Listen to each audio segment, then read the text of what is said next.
Baik, kita akan lanjutkan ya topik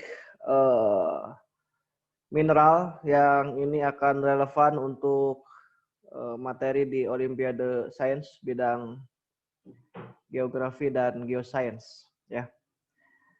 Kita lanjutkan topik di mineral.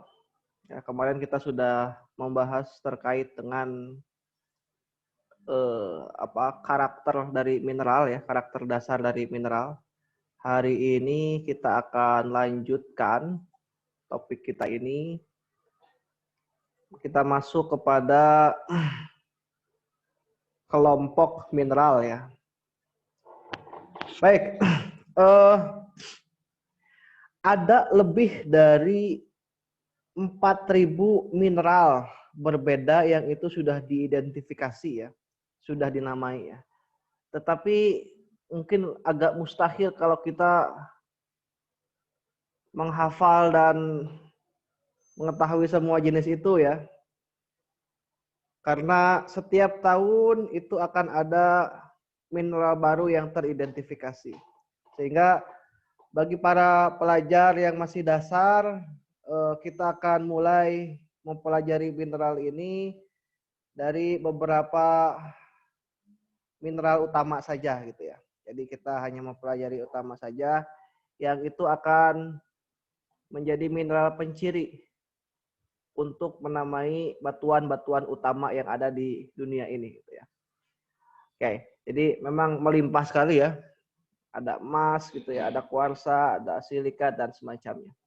Collectively, these few make up most of the rocks of Earth's crust, and as such are classified as rock-forming minerals. Nah, mineral ini yang akan kita pelajari ini adalah sebagian besarnya itu adalah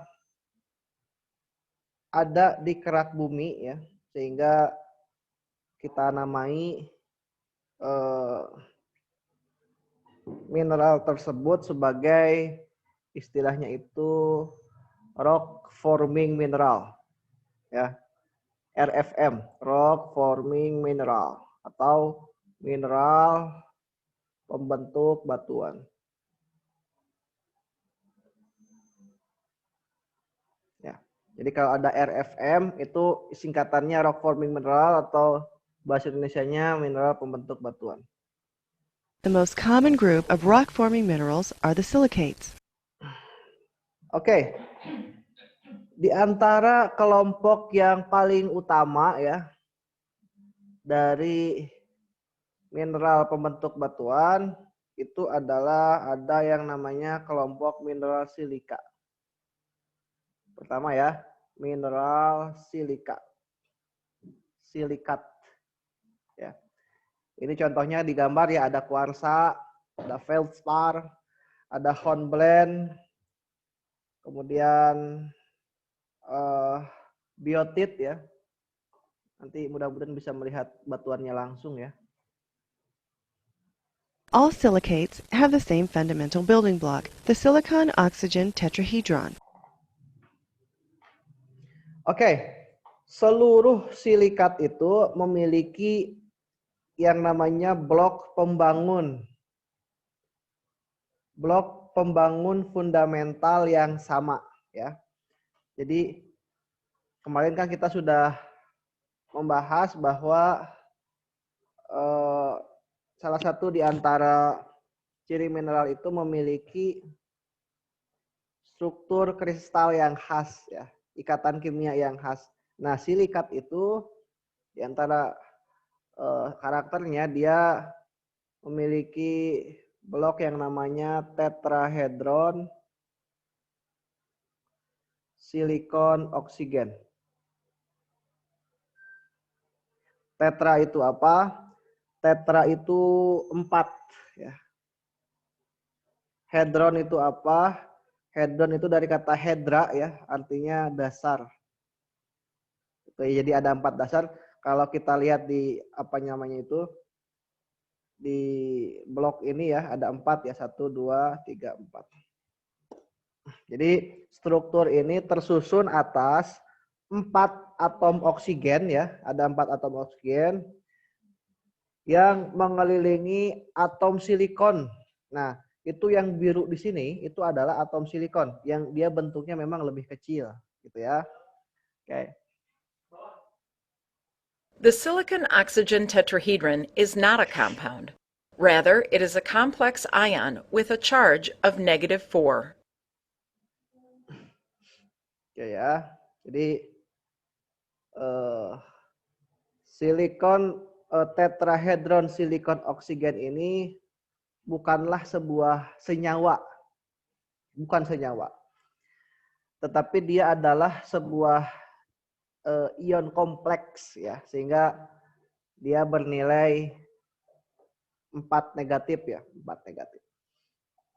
In nature, tetrahedra form neutral chemical compounds, minerals, through the addition of positively charged ions. Oke ya, di alam biasanya tetrahedra ini akan menjadi sebuah senyawa yang netral ketika dia terhubung dengan senyawa yang lain.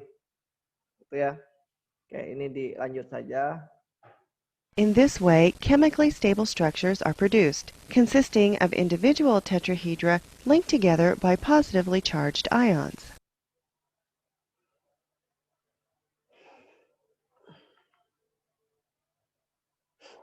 Oke.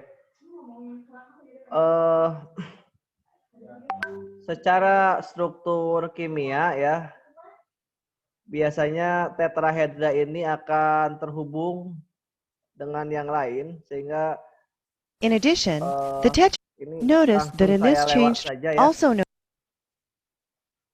Jadi ada beberapa struktur it is the silikat also yang notice in addition notice that in this chain structure ya, each silicon atom yang is ini akan completely menjadi surrounded by 4 larger ciri oxygen masing-masing atoms. Mineral gitu ya. Yang pertama ada single chain atau rantai tunggal. Jadi yang pertama ini single chain ya, ada rantai tunggal. Jadi yang pertama pencirinya adalah ada rantai tunggal atau single chain. Yang sederhananya memang dia sebuah rantai tetapi satu gitu ya. Jadi gambarnya mungkin beginilah.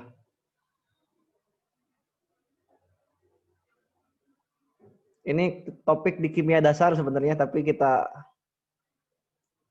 review sebentar ya, biar nanti ada bayangan ke depannya. Also notice Oke. other Selain single silicate chain, structures exist. ada These juga include yang namanya double chains, double chain. Double chain itu berarti dia memiliki rantai ganda. Kalau rantai ganda berarti di atas katakanlah ada satu gitu ya. Gambarnya mungkin kayak gitu ya. Nah, mungkin gitu ya. Jadi kalau rantai tunggal itu cuma tunggal saja. Kalau rantai ganda itu adalah dia punya dua nih. Ini kita sebut juga yang namanya double chain.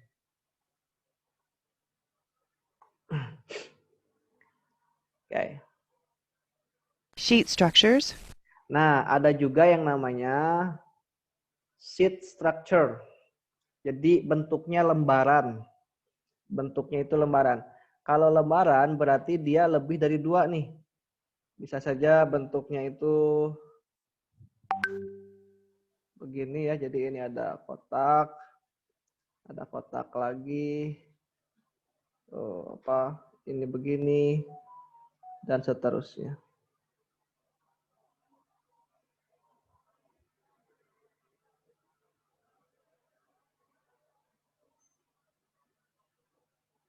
Oke, ini lembaran ya, sheet structure. Sheet structure atau strukturnya berlembar.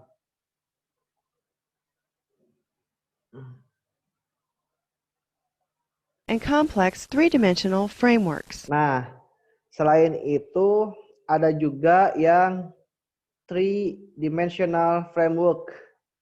Three-dimensional framework. Jadi kalau yang 3 sebelumnya kita memiliki cuma 2 dimensi saja. Maka ada juga yang namanya three-dimensional framework atau jaringan 3 dimensi. Gitu ya. Jadi itu karakter struktur silikat di By now mineral. you may have noticed that the ratio of Nah, silicon atoms to oxygen atoms differs in each eh, silicate structure. ada lagi satu lagi sebenarnya. Satu lagi itu istilahnya adalah isolated tetrahedron atau tetrahedron tunggal.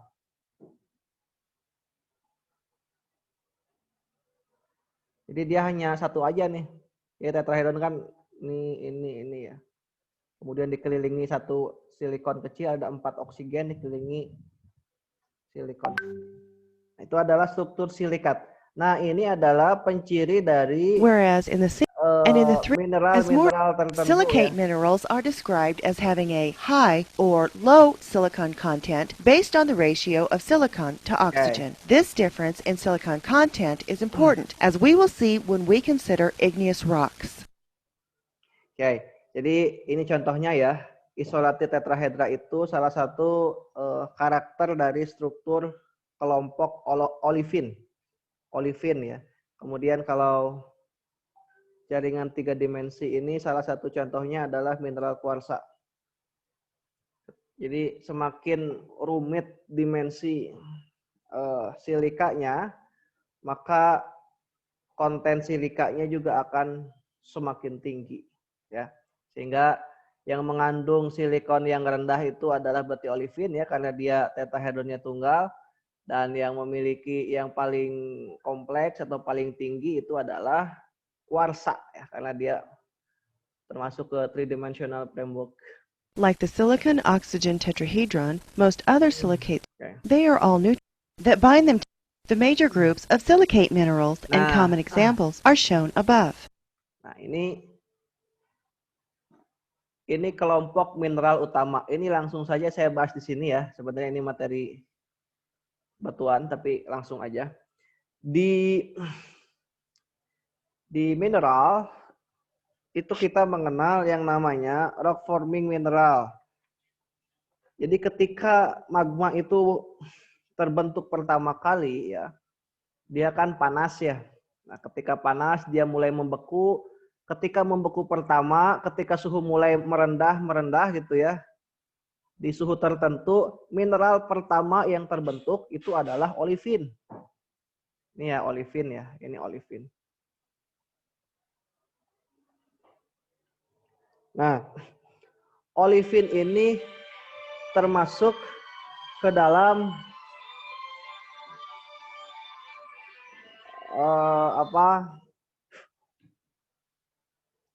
struktur silika yang single tetrahedron. Jadi dia masih sederhana ya strukturnya ya.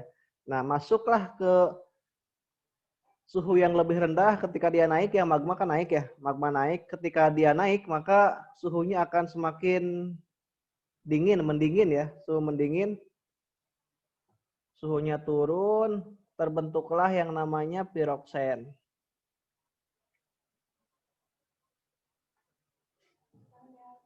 Piroksen. Piroksen ini bentuknya masih rantai tunggal, single chain. Nah, piroksen terbentuk, maju lagi, dia suhunya semakin dingin, terbentuklah mineral amphibol.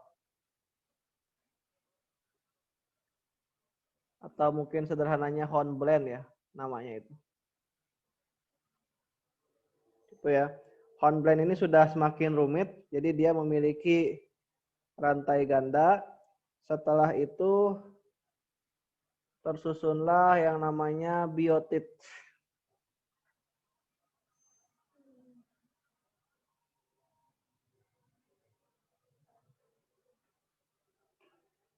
Biotit ya.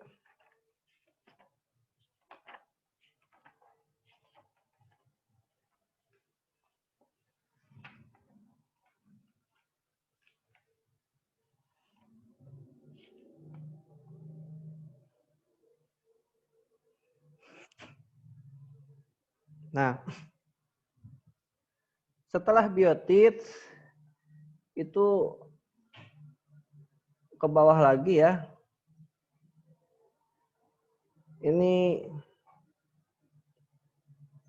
muncul mineral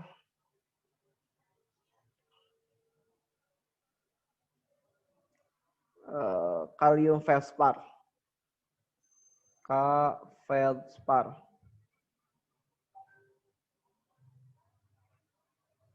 Feldspar ya.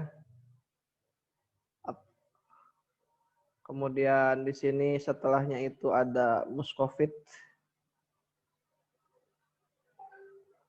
mika. Ini muscovite ya.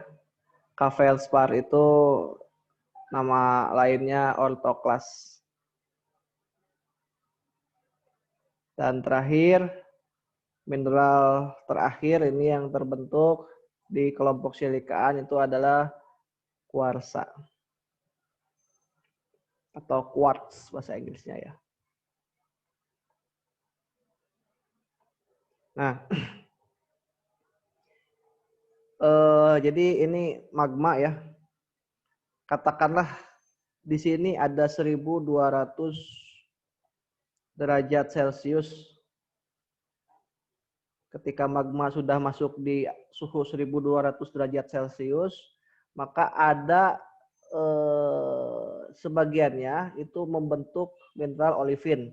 Semakin dingin ada mineral baru terbentuk sampai pada akhirnya di kisaran 750 derajat Celcius terbentuklah yang namanya kuarsa.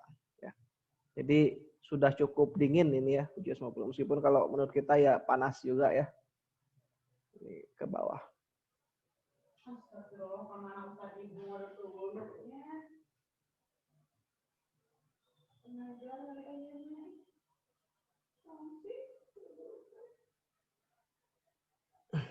Nah,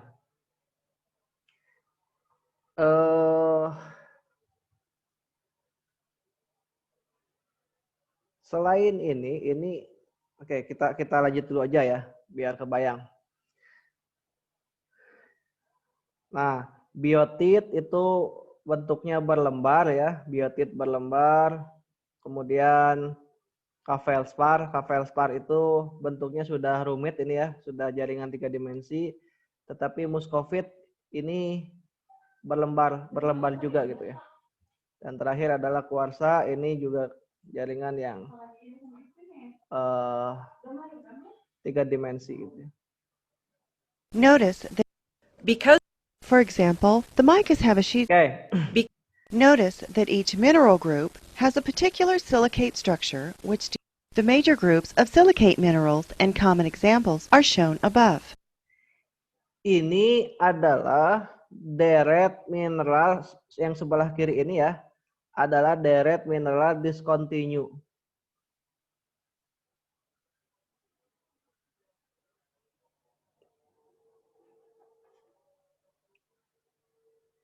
Ya. Jadi ini adalah deret mineral discontinue, artinya setiap perubahan mineral itu memang karakternya memang ada perubahan dari segi unsur kimianya ya. Jadi memang dari satu mineral ke mineral yang lain ada pembeda yang cukup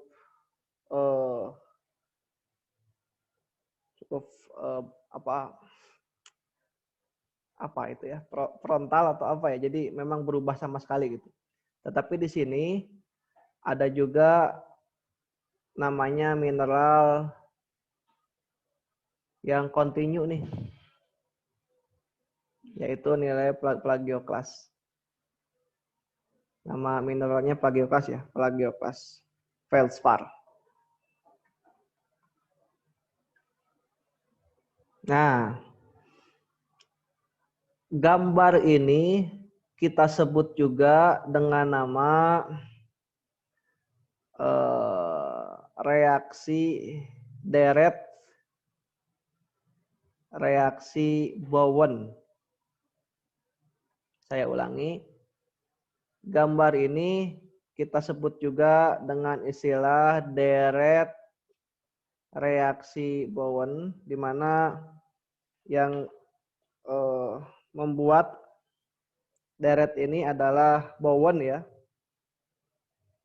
Jadi di laboratorium Bowen telah menunjukkan bahwa magma dengan sifat kimia yang berbeda mengkristal pada rentang temperatur tertentu. Gitu ya. Nah, ketika magma mendingin, maka mineral tertentu itu akan terbentuk ya. Jadi kalau kita lihat ya nih, ini ada 1200 derajat sampai 750 derajat.